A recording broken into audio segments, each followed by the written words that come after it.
of Congo.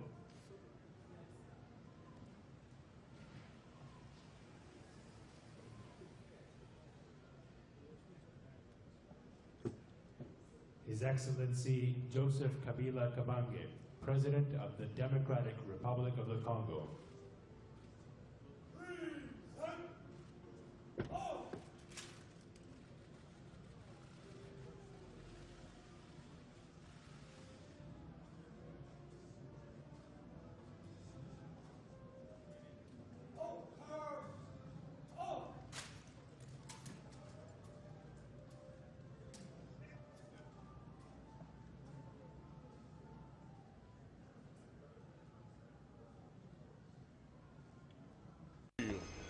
Gouvernemental, les gouvernements ayant constaté qu'il y avait plusieurs abus, avaient décidé, nonobstant le jugement rendu, de bloquer la sortie des enfants jusqu'à nouvel ordre parce qu'il nous fallait constituer, mettre en place une commission interministérielle qui examinerait au cas par cas.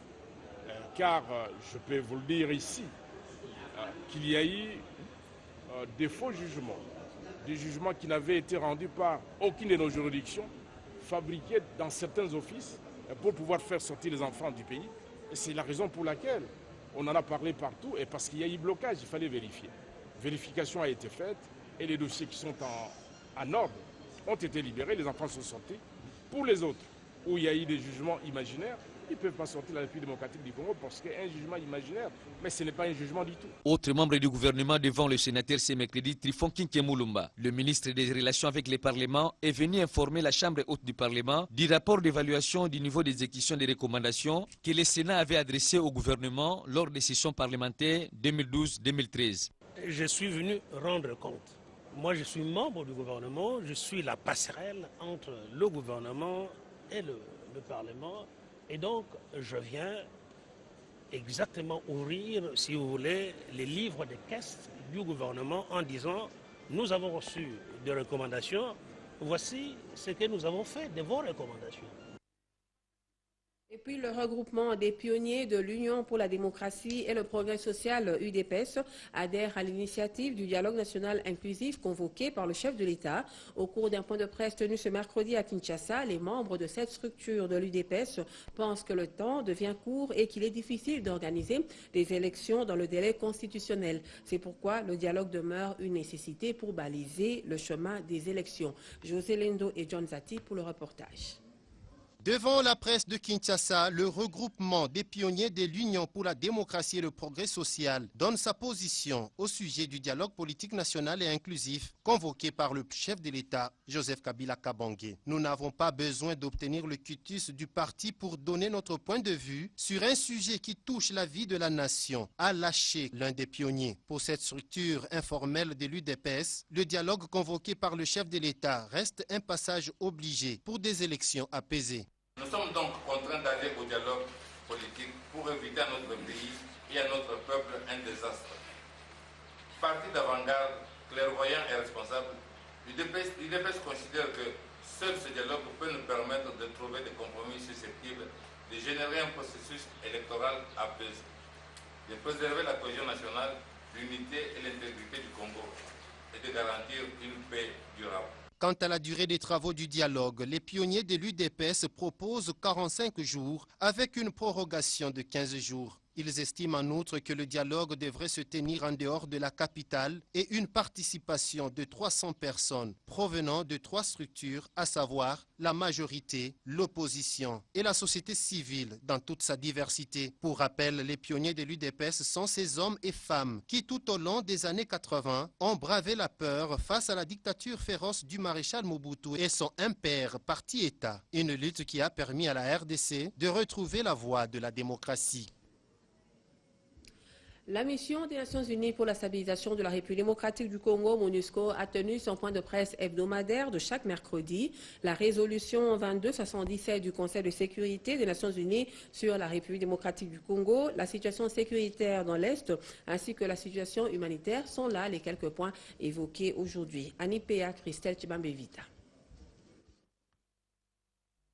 Un dialogue politique ouvert, inclusif, pacifique, centré sur la tenue des élections et associant toutes les parties prenantes dans le respect des droits de l'homme est une nécessité pour avoir une feuille de route politique en vue des élections apaisées et crédibles, a noté Charles Bambara, porte-parole ad intérim de la MONUSCO au cours du point de presse hebdomadaire. Quant à ce qui concerne les opérations conjointes sur le terrain, le Conseil de sécurité des Nations Unies demande que cela reprenne de toute urgence conformément au mandat de cette mission onusienne pour la stabilisation du Congo et insiste sur le maintien d'un dialogue stratégique avec l'ONU. Entre-temps, la situation sécuritaire dans l'est de la RDC demeure préoccupante, principalement dans le nord Kivu, Ouélé et Ituri, où l'on note l'activisme des forces négatives. Plusieurs exactions sont commises par les groupes armés tels que les FDLR, ADF, Maïma et Yatura. Toutefois, les forces onusiennes et congolaises poursuivent les opérations pour neutraliser ces forces négatives. Au sujet de 50 casques bleus du contingent tanzanien accusés des abus sexuels à Beni, la MONUSCO parle d'une enquête déjà en cours et des sanctions sévères sont prévues à l'égard des coupables. En attendant, la MONUSCO prend en charge les victimes de ces abus. Il faut noter par ailleurs que la situation sécuritaire dans l'Est a provoqué des déplacements de plus d'1,5 million de personnes. Charles Bambara est revenu sur la résolution 2277 du Conseil de sécurité pour élever la prorogation du mandat de la MONUSCO jusqu'au 31 mars 2017 avec le maintien des chiffres d'un effectif maximum autorisé par le Conseil de sécurité qui se dit informé de recommandations sur la réduction des troupes.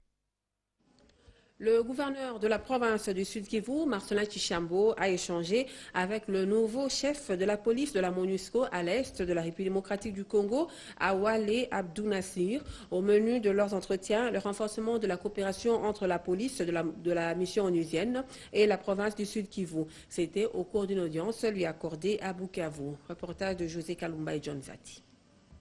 Visiter et écouter les partenaires, c'est l'objet de la tournée qu'effectue le commissaire Awale Abdou Nassir, nouveau chef de la police MONUSCO à l'est de la République démocratique du Congo. À Bukavu, troisième étape de sa tournée, le patron de la police MONUSCO est reçu par le gouverneur de la province du Sud Kivu, Marcelin Tchishambo. Le général Awale a déclaré à la presse qu'il entend d'abord engager les discussions avec les différents partenaires avant d'apporter sa propre touche à la police de la MONUSCO. Je viens d'arriver il y a un mois, mais effectivement, j'ai exercé depuis 8 années en tant que chef des différentes polices du Mali et de la Côte d'Ivoire. Pour moi, c'est nouveau, je suis ici depuis un mois. Donc je prends le temps de venir visiter, d'écouter, avant d'apporter. Tout à fait, je vais dès demain entamer des discussions techniques au niveau du commissaire provincial et les différentes unités de la police, de voir quelle est la contribution de la police MONUSCO et comment on peut améliorer ces contributions-là. Pas seulement à Bukavu-Ville, mais dans le Sud Kivu en général. L'audience s'est déroulée en présence du vice-gouverneur Gabriel Kaoundamboulou. Les provinces de l'Ituri et du Nord Kivu ont constitué la première et la deuxième étape de la tournée à l'est de la RDC du nouveau chef de la police de la MONUSCO. Le président de la Commission électorale nationale indépendante, Corneille Nangaa, a tenu une séance de travail ce mardi avec le directeur général du groupe d'études sur le Congo, GEC, Jason Stone. Les deux personnalités ont tablé sur les tenants et les aboutissants du processus électoral en République démocratique du Congo, parmi lesquels la révision du fichier électoral, le calendrier, mais aussi la question du financement des élections. Bébé Diankoulou.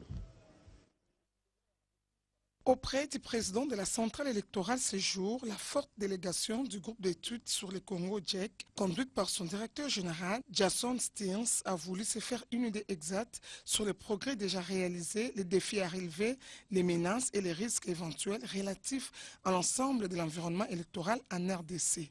GEC, qui est une structure de recherche spécialisée dans l'étude des dynamiques des conflits basée à New York, affirme se pencher sur la dynamique des conflits en RDC et plus particulièrement sur le processus électoral. On ne peut pas parler du processus électoral sans comprendre le fond, sans parler avec le président bien sûr. Donc on voulait parler à bâton rompu, je dirais, avec surtout le processus, c'est-à-dire on a parlé sur la révision du fichier électoral, sur le calendrier électoral, sur le budget électoral, je dirais sur toutes les questions d'actualité qui se portent sur le processus électoral. Nous allons publier un rapport sur le processus électoral bientôt, je pense dans le mois de mai, Et là, vous allez voir notre analyse sur le processus électoral. Il y a beaucoup de questions très importantes pour la stabilité, je dirais, du pays, de la sous-région.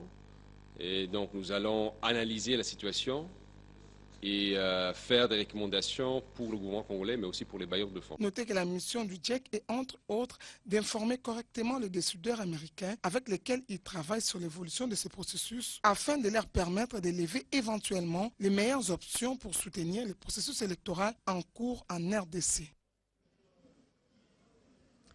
La construction de la clinique chirurgie pédiatrique dans l'enceinte des cliniques Ngaliema est un financement du gouvernement central sur initiative de l'épouse du chef de l'État, Marie-Olive Lembe Kabila.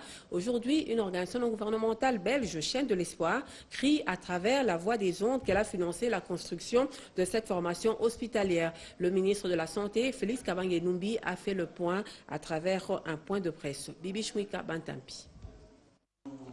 À travers ce point de presse, le ministre de la Santé, Dr Félix Kabange-Numbi, a apporté un démenti au nom du gouvernement congolais sur un article intitulé « L'hôpital belge de Kinshasa », publié par Le Vif, un quotidien belge. Dans sa parution du 14 décembre 2015, le quotidien belge mentionne que la clinique chirurgie pédiatrique est construite par la Belgique. Faux, insiste le ministre de la Santé. Pourquoi? Parce que c'est sur initiative de la première dame de la République démocratique du Congo, Liv Lembe Kabila, que cette clinique est en pleine construction dans l'enceinte de la clinique Ngaliema. Malgré plusieurs correspondances entre la RDC et l'ONG belge Chaîne de l'Espoir, qui avait fourni ces informations au journal Le Vif, de démentir, rien n'est fait. Et aujourd'hui, la République démocratique du Congo passe à l'attaque. Ce pavillon pédiatrique construit dans l'enceinte de la clinique Ngaliema n'est pas belge. Et il n'a rien de belge, ni dans sa promotion, ni dans sa conception, ni dans son financement.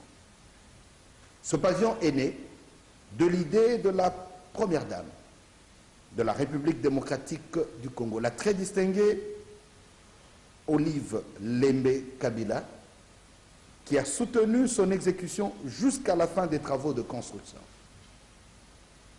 Il a été entièrement financé, c'est-à-dire financé à 100% et non aux 2 tiers, tel que le dit le journal, par le gouvernement de la République. Bien que partenaire à la clinique Ngaliema, l'ONG Chaîne de l'Espoir n'a fourni aucun financement pour la construction de la clinique chirurgie pédiatrique. Par ailleurs, le ministre de la Santé, Félix Kabange-Numbi, a visité les femmes guéries de la fistule qui ont subi des interventions chirurgicales grâce à l'appui du fonds de l'UNFPA et de l'apport de l'hôpital Biamba Marie Mutombo. Au total, 26 femmes ont été opérées. Bibi Chouika Bantampi. La campagne de réparation des fistules lancée depuis le 27 mars dernier à Kinshasa, Lubumbashi et Goma se poursuit avec succès. Les femmes guéries des fistules obstétricales qui ont subi des interventions chirurgicales à l'hôpital Biamba Marie Mutombo ont été visitées ce jour par le ministre de la Santé Félix Kabange-Numbi et la représentante du Fonds des Nations Unies pour la population en RDC, Jenny Keita. Question de se rassurer que l'opération s'est bien passée et que les patientes sont bien portantes. Sur les 35 cas de fistules enregistrés, 26 ont été opérés gratuitement avec succès. La plupart de ces malades ont souffert de la fistule suite soit à un accouchement dirigé par un personnel non qualifié, soit ce sont les femmes qui ont eu des grossesses précoces, soit encore les femmes qui ont tenu à accoucher par voie basse alors que leur bassin ne répondait pas. Aujourd'hui, elles sont guéries et retrouvent le sourire.